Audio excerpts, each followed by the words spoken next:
I called my parents 4 times before anyone answered.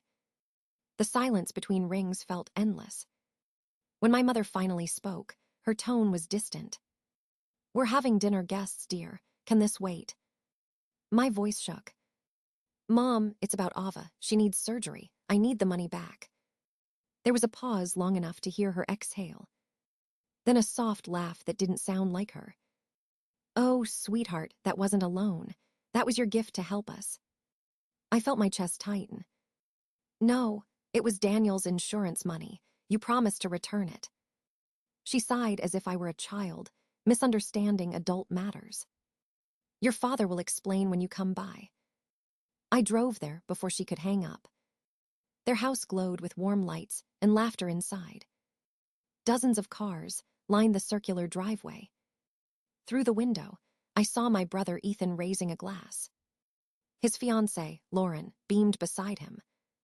I had forgotten his engagement dinner was tonight. I stepped into the entryway, heart pounding. Mother froze mid-smile when she saw me. "Darling, what an unexpected surprise," she said too sweetly. "I need to talk to you and Dad," I said. "It's important." My father turned from the head of the table. "Whatever needs saying can be said here. We're family." The guests smiled awkwardly. I met their eyes, refusing to shrink.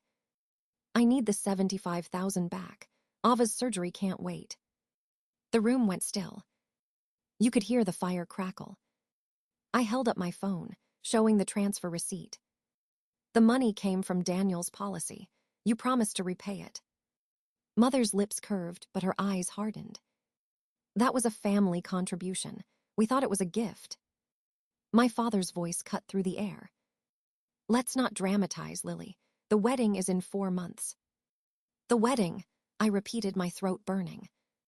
"You used Ava's money for Ethan's wedding." He frowned as if I were being unreasonable. "Family reputation matters. People expect a certain standard."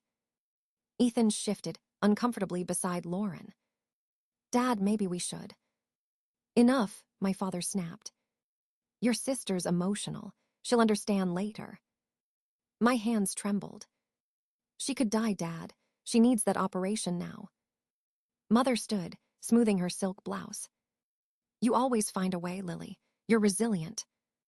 That word cut deeper than any insult. Resilient meant alone. Resilient meant they wouldn't help. I looked at them, my own parents, and saw strangers. The faces that once comforted me were now masks of pride. I turned before my tears could fall in front of them. Outside, the air was cold and sharp. I sat in the car, gripping the steering wheel. Lights from their house shimmered behind me like ghosts. Inside, laughter resumed, muffled and distant. I pressed my forehead against the glass. For the first time, I realized love in my family had conditions. And money was the only language they understood. The engine started with a low hum. I drove toward the hospital, toward my daughter, toward the truth. The hospital corridors were quiet when I returned. Ava slept beneath soft white sheets, her breathing steady. I sat beside her, tracing the line of her tiny fingers. The monitors hummed like distant thunder. I whispered a promise I wasn't sure I could keep. "I'll find the money, baby. I swear I will." The door opened, and a familiar voice filled the room. "Lily." It was Diane, my late husband's mother, holding 2 cups of coffee. Her silver hair was tied back, her eyes kind but tired. "I came as soon as I heard," she said. Behind her stood Robert, Daniel's father, still in his work jacket. He placed a gentle hand on my shoulder. "What happened, honey? Tell us everything." The story poured out before I could stop it. The diagnosis. The cost. My parents' betrayal. By the time I finished, my voice was gone. Robert sat in silence, jaw tight with anger. Diane reached across the table and held my hand. "We'll fix this together," she said softly. "That's what family does." Tears burned behind my eyes. "No, you've done enough. I can't let you." "Stop," Robert said firmly. "Daniel was our son. Ava is our blood. That makes you ours too. He took out his phone and began calling the bank. Within hours, they had arranged a second mortgage on their cabin. Diane called the insurance company, asking about supplemental aid. I watched them move with purpose, calm and determined. It felt like breathing after drowning. When the nurse came to check on Ava, Diane handed her the forms. "We'll handle the paperwork," she said. Later that night, I stepped outside for air. The city lights shimmered over the river. I thought of my parents' house, the laughter, the wine glasses. Then of Robert and Diane, giving up their peace to save a child. The contrast broke something open in me. These two had lost a son, yet still gave without hesitation. Meanwhile, the people who raised me had turned away. A text lit up my phone, another ignored call to my mother. Voicemail again. Her silence was louder than words. Robert joined me on the balcony, coffee steaming in his hands. "They can't take your strength," he said quietly. "But they don't deserve your forgiveness yet." I nodded, eyes fixed on the city below. He placed an envelope in my hand.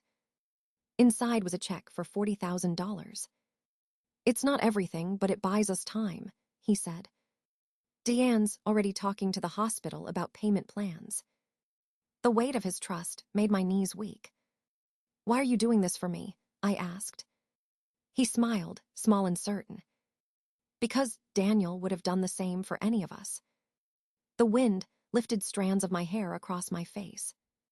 Somewhere inside, Ava stirred and coughed softly. For the first time in weeks, I didn't feel alone. I felt anchored, loved without condition. And in that fragile peace, a quiet truth settled in my heart. Blood may define family, but love decides who stays. 3 days after the surgery, the sun rose pale through the hospital blinds. Ava slept peacefully, her tiny chest rising in rhythm with the monitors. I watched her breathe and promised myself this would never happen again.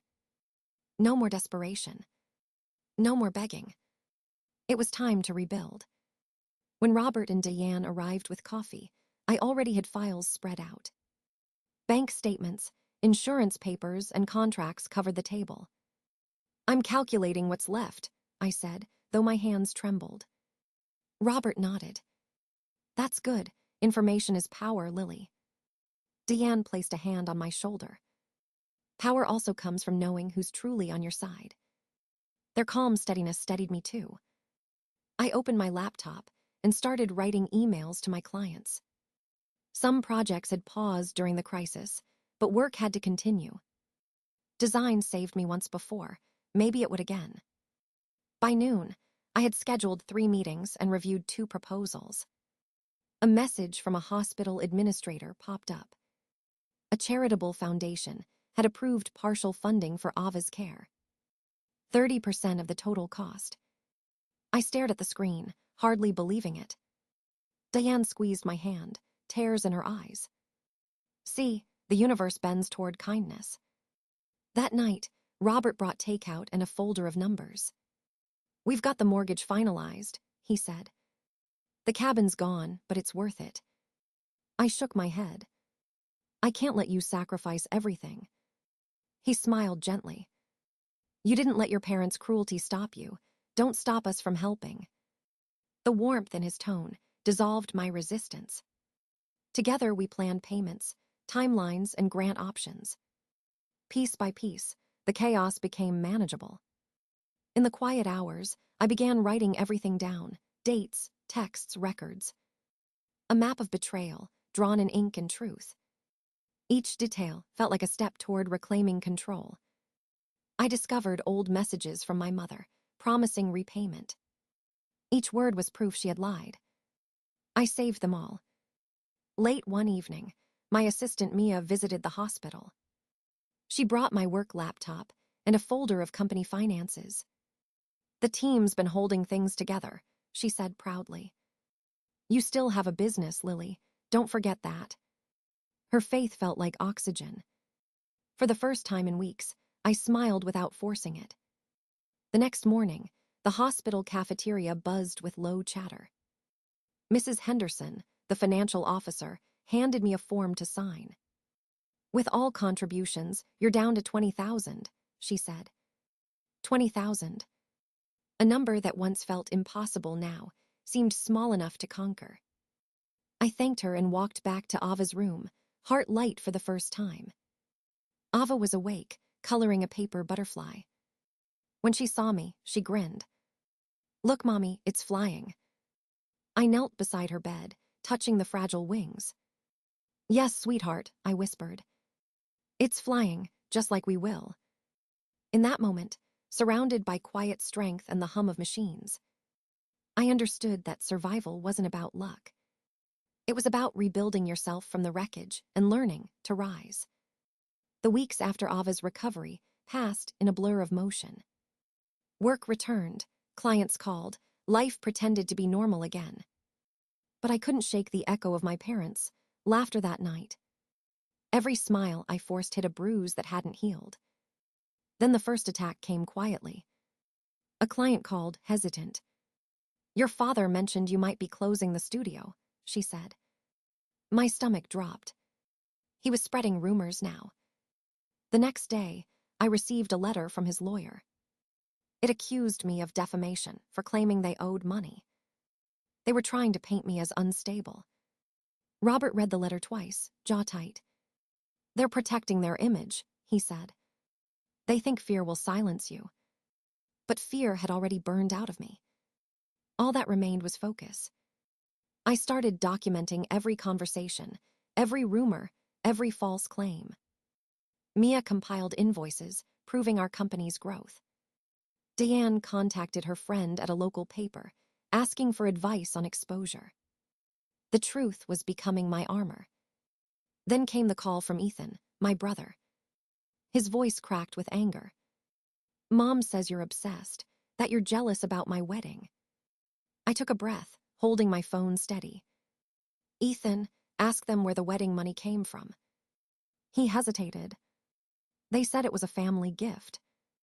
"Check their bank records," I whispered. The silence stretched before he hung up. Later that night, Lauren texted me. She'd overheard my parents asking her father for an investment. It wasn't an investment. It was another lie. My parents were using their fake reputation to solicit more money. That's when I decided enough was enough. I wasn't going to fight from the shadows anymore. Robert suggested patience, but Diane saw the fire in my eyes. "She's ready," she said softly. We prepared everything: bank transfers, text messages, contracts. Each piece of paper told the same story of deceit.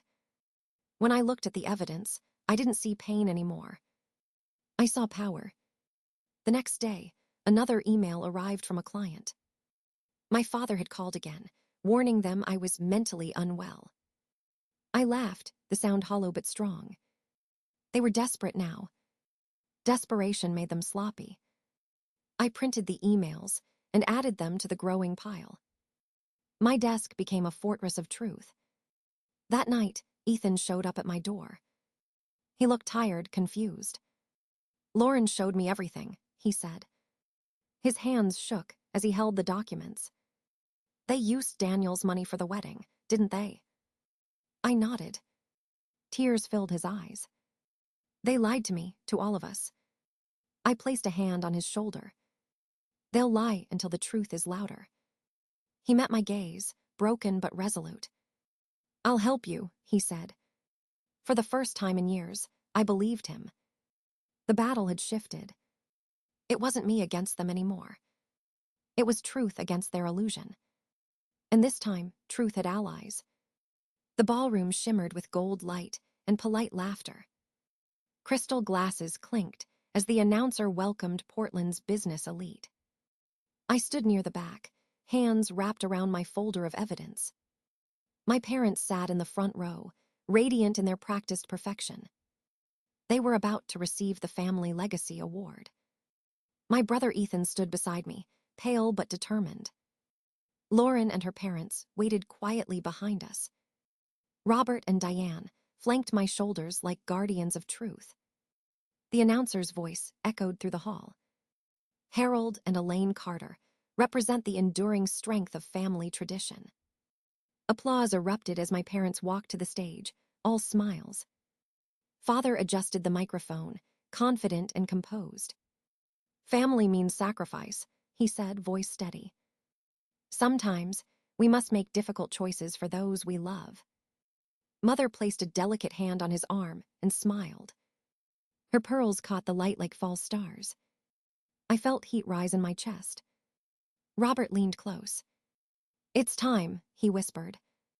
I stepped forward, heels clicking against the marble floor. The applause faded to murmurs. "Excuse me," I said into the microphone. The room fell silent. My father's smile froze. "Could you explain," I began, "how my late husband's insurance funded a wedding?" A ripple moved through the crowd. I connected my tablet to the projector and tapped the screen. The first image appeared, a bank transfer for $75,000. "This is the loan," I said. "The one you promised to repay." Murmurs deepened as I swiped again. Next came screenshots of messages from my mother. Her words clear and undeniable. "We'll pay you back within a year." Another swipe. Ava's photo appeared, small, fragile, surrounded by hospital machines. Gasps spread across the ballroom. "This is what that money was meant for," I said. "Her heart surgery." Then came the receipts, floral deposits, venue contracts, a diamond invoice. All dated weeks after the transfer. $280,000, I said softly. "Spent while my daughter lay dying."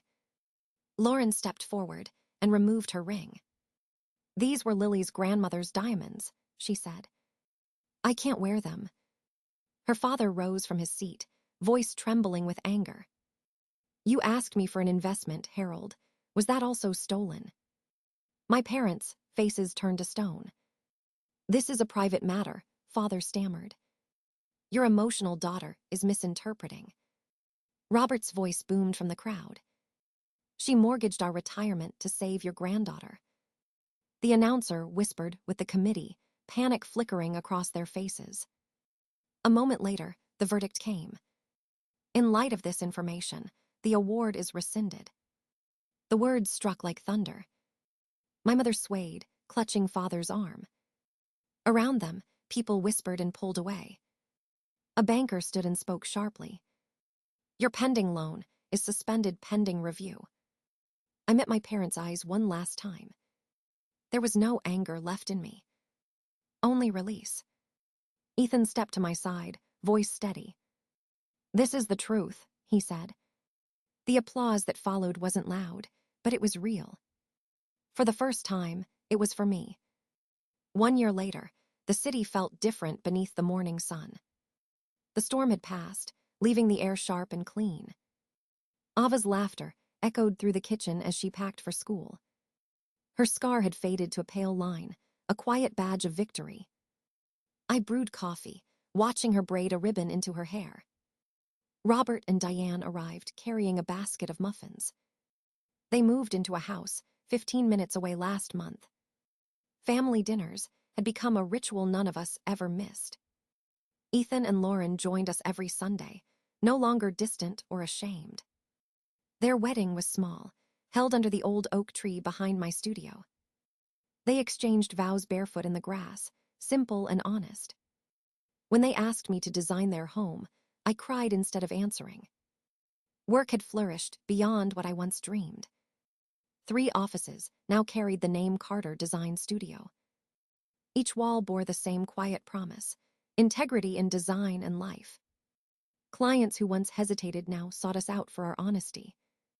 Every project began with one question: does this feel right? Not perfect, not profitable, but right. The Daniel Foundation grew from that same truth. 5 families had already received grants for pediatric heart surgery. Every time I signed an approval, I thought of the hospital lights. The fear. The impossible numbers that had once felt like walls. Now those walls built bridges. At the Foundation's first fundraising dinner, Ava played the piano. Her small fingers moved with strength and grace. The guests rose in quiet applause that carried more love than sound. Ethan filmed it on his phone, tears shining in his eyes. Lauren, visibly pregnant, rested her hand on her stomach. "You'll be the godmother," she whispered to me later. The house filled with warmth that money could never buy. My parents never called again after that night at the ballroom. Their company folded within 6 months. They sold their house, left the city, and disappeared into silence. I thought the news would bring satisfaction, but it didn't. It brought peace, clean and cold, like rain after fire. Some debts aren't meant to be collected. Some are simply lessons. After dinner, Ava ran into the yard chasing fireflies. Her laughter lifted through the dark like music. Diane handed me a photo album filled with new memories. Each page replaced an old wound with proof of healing. Robert clinked his glass against mine. "To choosing who we become," he said. I looked at them, the family I found, not the one I lost. Love by choice, not by obligation. That was the truest legacy Daniel left us. Ava came running back, cheeks flushed, eyes bright. "Mommy, look," she said, opening her hands. A single firefly glowed softly against her palms. I smiled, feeling the light reflect in both of us. "We caught it," I whispered. "No," she said, grinning. "It came to us." The night settled softly over the garden. Lanterns swayed in the quiet breeze, scattering light across the tables. Ava played her final note on the piano, the sound fatting into laughter. Around her, people I loved clapped and smiled, faces warm and real. Robert poured wine, while Diane passed plates of apple pie. Ethan toasted to family by heart, not by blood. Lauren leaned against him, her hand resting on her growing belly. I looked at them all and felt the weight lift from my chest. The years of fear, shame, and betrayal had burned away. What remained was solid, earned, not inherited. The foundation would keep growing, helping other children breathe easier. My business would keep standing on the truth it was built from. And my daughter, strong and laughing, was proof of every battle won. I caught her gaze and saw Daniel's kindness living inside her smile. The music drifted into the night, gentle as forgiveness. I finally understood what peace really meant. Not silence, not forgetting, but knowing that love survived it all. The past had ended. The future had already begun.